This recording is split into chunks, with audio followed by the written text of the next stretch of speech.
So, Alita Battle Angel, based on an eponymous manga from early 90s, is a sci-fi epic, or at least tries to be, set in the 26th century and effectively boils down to the world being fucked and it being a couple of hundred years since the world has been fucked.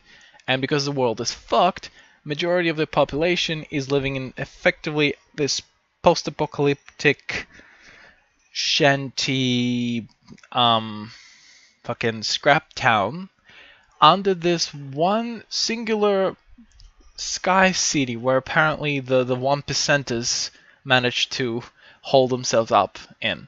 And effectively the world underneath supplies the world above, and this big equilibrium or lack of thereof is the main source of contention in this world. Enter the picture Dr. Dyson Ido, who in the film is the main source of all the world building exposition. Or most of it, rather. Certain other characters add to it, but he's the main person who sort of explains how the world works, what happened to it, and where sort of the whole direction of the world is, in a way. Downhill, by the sounds of it.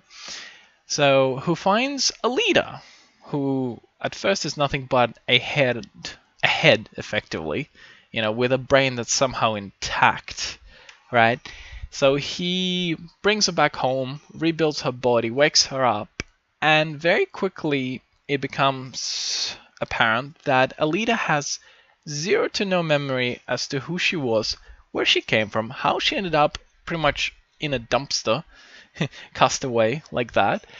And so, yeah, the whole movie is effectively her trying to figure all of that out, while at the same time, along the way discovering that secretly she's this badass, and so spends majority of the movie kicking the absolute fuck out of anyone who gets in her way.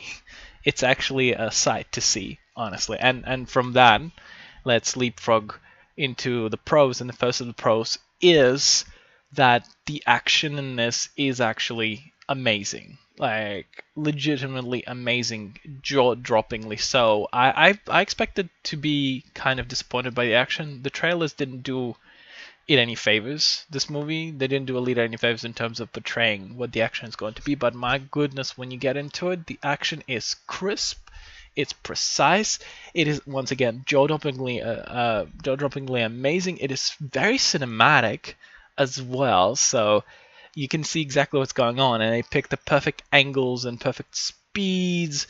At certain points when they slow it down, and then they turn the camera. It's excellent. It's amazing. It looks gorgeous. It is beautiful. I love it. From that, of course, into the general gorgeousness of the movie. The movie itself is just gorgeous. It's gorgeous. The visuals, the special effects, the overall feel that you get from this world, it sucks you in. It really sucks you in and makes you feel like you're there. It makes it feel like this sci-fi fantasy world could actually, on a certain level, be kind of real, which on a certain level should be kind of depressing if this is where we're heading into in our future. But on the other side, it just is amazing because everything looks so, the whole world I should say, looks so alive. I love when movies manage to do that. I love when movies manage to make me feel like the world I'm watching is actually alive. And it does. Alita most certainly does make me feel that way, and I love it. I love it. I could go on all day about it, but let's just say it's gorgeous. I love it. And let's unfortunately flip the whole thing around and go back to the things that don't work quite as well. One of which is this romance that the movie seems to shove into its story from almost the get-go. It doesn't work. It simply doesn't work. The acting in it is not exactly there. The motivations are not exactly there. It doesn't do any favors in portraying Alita's character either. It just makes her feel a bit in sort of the context of the romance, makes it feel way too naive and reckless as well. So that it's that that knock-on effect where the romance itself is kind of bad, and it makes the characters involved in it look kind of bad. And one of them is the main character you're supposed to root for. So yeah, it just doesn't work. And unfortunately, it doesn't stop there. From a plot element that doesn't work to a plot that doesn't work. You see, the original manga, which I've only really started reading after I watched this movie, because I had so many questions, but I'll get onto that later. The original manga is kind of vague with its world at first, because the whole main focus is on Alita herself, trying to figure out who she is, what her place in the world is, and as she figures that out, she slowly finds out more about the world, and slowly we find out more about the world, and it builds and it builds, and you get the complete, almost complete picture by the end of the original series. What the movie does is, while keeping that vagueness, it also tries at the same time, inexplicably, and fails miserably, by the way, tries to be more epic and more huge and encompassing than the original source material. And again, it fails completely miserably, because what the movie essentially does, the original manga has 8 volumes worth of stuff, okay? The movie adapts major plot points from 4, but